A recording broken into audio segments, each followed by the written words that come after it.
Welcome, কি অবস্থা? সব ভালো তো? দেখো আবারও এক্সট্রিমলি সরি, তোমরাই তো ক্ষমা করবে, তোমাদের কাছেই তো বলবো বারবার। বলো, আজকে চলে গেছিলাম শিয়ালদা।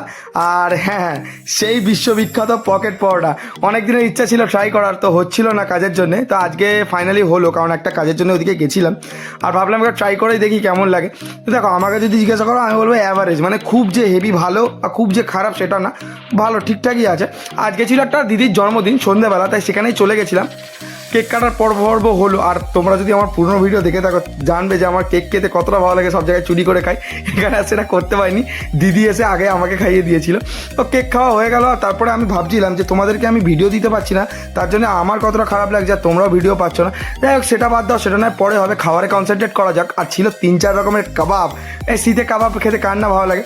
তবে নিয়েছিলাম কাবাব। আর কাবাবের কোনো রিভিউ দেবো না, তোমাদেরকে 100 বার বলেছি যে কমেন্টে যদি তোমরা জানাও খাবারের রিভিউ দেওয়ার জন্য, আমি জানাবো আর লং ভিডিও নিয়ে আসবো। আর হ্যাঁ, তোমাদের জন্য একটা সারপ্রাইজ আছে, সেটা হলো একটা লং ভিডিও আনছি খুব শিগগিরই। যাই হোক, আজকের মতো এতটাই, আমি এখন খেতে থাকি। Till then, tata bye bye, সবাই নিজের খেয়াল রাখো। আর হ্যাঁ, দেরি করে ভিডিও ছাড়ছি বলে এটা